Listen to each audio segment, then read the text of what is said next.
Good afternoon, everyone, and thank you for joining us today to discuss the big trends, the big opportunities in sustainable investing. I'm Neil Brown, Head of Equities at GIB Asset Management, and I focus on integrating material, environmental, social and governance factors into investment processes. A simple concept, but pretty tricky in reality, as many of us know. Our view is the greatest investment opportunities belong to those companies who can solve our greatest challenges. We are looking for positive profits through positive impacts. I'm joined today by four excellent speakers from across the investment landscape. Each brings a different perspective, and each will take us through some of the big opportunities that they are seeing as the world continues to embrace all aspects of sustainability.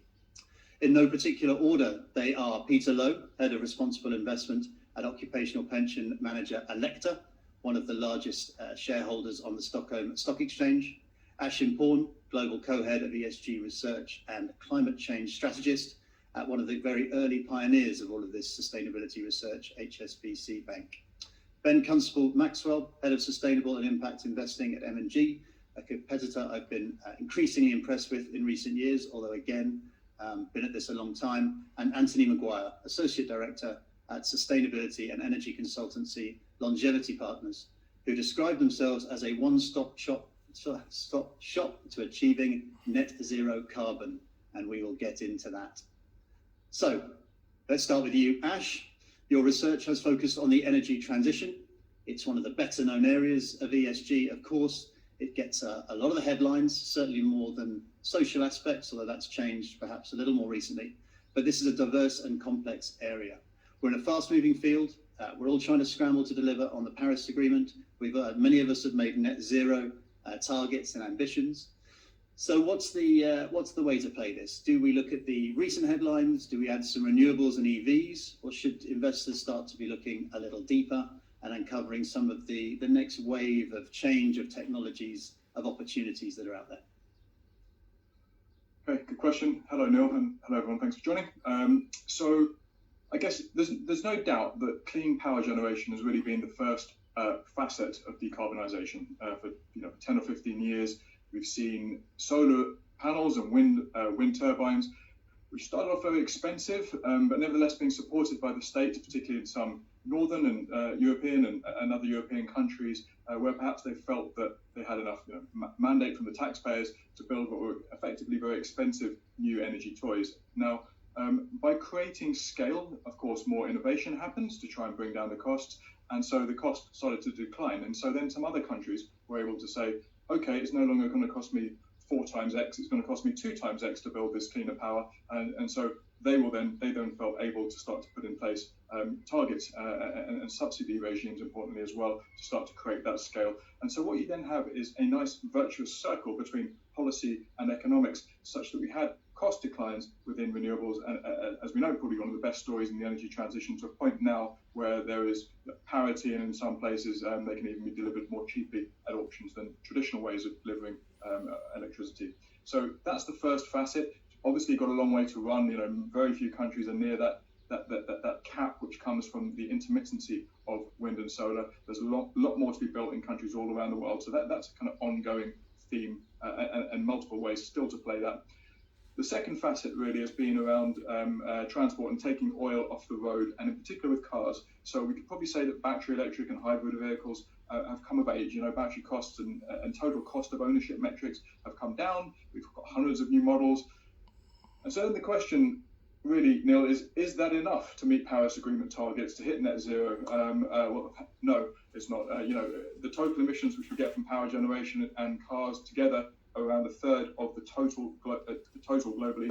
And so we need to go much deeper if we're talking about these net zero targets, which countries, investors and companies are starting to embrace. Step back slightly, where do emissions come from? Power, as we said, also transport, but also buildings and industry, and that kind of agriculture, forestry and land complex. And we need to think about the emissions which come from all of those areas, really. Where can emissions be brought down in scale across those? So we need to think about those other modes of transport. How can we decarbonise the other parts of road transport, such as buses and vans and trucks? What about rail? What about aviation, ships? And then also we're going to need a greener stock of buildings which are more efficient and, importantly, weaning buildings off of their use of fossils, of natural gas, and in many places still oil as well.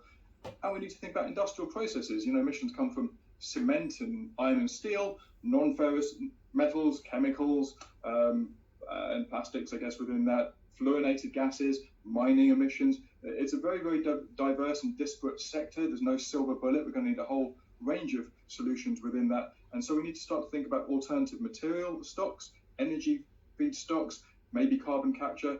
There's opportunities kind of within all of that. And I think really as we enter the 2020s and 2030s, that's what we're going to start to see is the need, because of these net zero targets, deeper decarbonisation targets, for policy to go beyond power and cars and into these other areas. The last one, of course, is that kind of land emissions complex. It's very complex indeed, and we need to think, therefore, about things like fertiliser, water efficiency, using local plants, genuinely sustainable forestry, less livestock farming, all of which actually support the response to the other great environmental crisis of our time, which is the loss of biodiversity. Fantastic. We'll come back to. I'm particularly interested in the buildings part there. We'll come back to that. But there's on the on transport. One of the headlines, well, back in the headlines or still in the headlines, is hydrogen, and we just seem to be sort of skirting around this issue of the obviously incredible energy intensity required to create it. The question, I guess, is as we move to net zero, is the keyword zero or the keyword net? Are we just going to offset these emissions? Are we just going to move to these technologies regardless? Or do we have technologies that are going to deliver a genuinely carbon-free economy? Yeah, I think it's good that we're spending some time on this. There's no doubt that if there's been one technological theme I've spent a lot of time on in the last 12 or 18 months with our investor clients, it's been around hydrogen.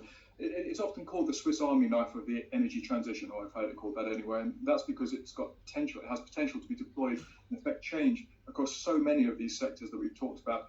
It really can be an alternative, it seems, or if it delivers on its promises, an alternative to the fossil fuels on which the world has built, and in emerging and frontier markets continues to build economies and financial capital. And so it's got potential to be used across these other modes of transport we've been talking about, in buses and trucks, maybe trains, possibly even planes, and via its close chemical cousin, ammonia, in ships as well. Ammonia might also be able to be used in power generation. I know that Japan has been looking at that more recently, and plastic could be used to heat homes and provide hot water and a cooking alternative as well.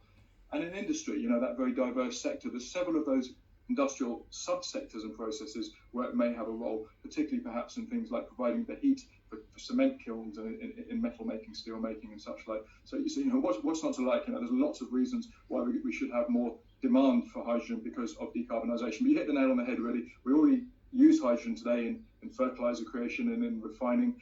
And the problem is that when we create it, we do so in such a way that it is very emissions intensive. Either black hydrogen, as it's often called, which comes from coal gasification, or grey hydrogen, which is where we use steam reformation of natural gas molecules. So CH4 is methane, you want the H out of it, but you're left with the C effectively. And so when you look at the emissions content of producing a unit of energy from hydrogen through those traditional methods, which we do all around the world today, you find that the emissions intensity is often higher from the production of hydrogen in those ways than the emissions intensity of production and consumption of traditional fossil fuels. So if I'm saying to you that decarbonisation is the driver, the reason why we should have more demand for hydrogen, there's no point at all. It can even be counterproductive to supply it in the way that we have today. The good thing is that we have these alternatives. So continuing that kind of colour typology, so black, grey, we also have blue and green. Blue is where you still use those fossil fuel processes, but you put CCS on the end of the chimney effectively, and you capture some or most or close to all of that carbon, ideally. And that's a real thing. We're seeing some hydrogen manufacturing projects, such as in the northeast of England. I think Equinor retrofitting. I think in Australia there's a project, in the Netherlands. So retrofitting existing hydrogen production with carbon capture and storage. So that's blue hydrogen. That's one pathway. But the thing which has really got the area which has really got people excited, I guess, in the last year is green hydrogen. So that's where you don't use fossil fuels at all, and instead you use renewable power through an electrolyzer to crack water molecules. H2O, you want the H, there's no carbon involved there anywhere. And if you use, as I say, clean power, then you can have completely emissions-free production and consumption of energy. Something of a holy grail. Why don't we do that already for all of our energy? Well, cost is a big part of it. And so at the moment, historically, renewable power has been more expensive. Electrolyzers are expensive, you could say, in terms of how much energy it's produced, and then you have to think about the load factor. But all three of those parts of the cost equation are improving quite quickly now, and so that's why we have a lot more policy focus now. Government saying, okay, we see this as a real part of the energy transition. Let's support the scale to be built out. And so I guess the hope is that just like wind and solar got cheaper with that virtuous circle of policy and economics, maybe we can see the same for clean hydrogen going forward. Thanks, Ash. Turning to you, Ben. We've covered there, Ash, as in that sort of hydrogen example. We've looked, Ash, and good luck in 60 seconds. The main big opportunity from the change in administration in the US, please. Right. So, political transition, can that equal energy transition? Well, I guess Biden promised a lot in the run-up to the election. He delivered he announced a big climate change plan, and the big structural indicator within that was that he wanted the US to be net zero emissions by 2050. So he wants the US to be more ambitious than it was in the run-up to the Paris Agreement, and he wants the US to be aligned with the EU and UK and Japan and Korea in being 1.5 degrees maximum warming aligned. How would he deliver that? Well, I guess the headline sectoral pledge was that he wanted the US to have net zero carbon power generation by 2035, 14 years time. That's a radical transition. What that would look like in a country which has such abundant cheap natural gas, it would be a big transition and leaving a lot of assets in the ground. So lots to look at there. I think he's already started to re-regulate where Trump deregulated after Obama regulated lots of parts of the fossil fuel value chain. That big climate change plan will come before Congress once the US has stabilized things like vaccination and relief program rollout. I think that's the first priority in the first half of this year, and then we'll really see what can be delivered. Fantastic. Thanks, Ash. Thank you, team. Very interesting insights. I could ask these questions all day, but let's pause there and take it over to questions.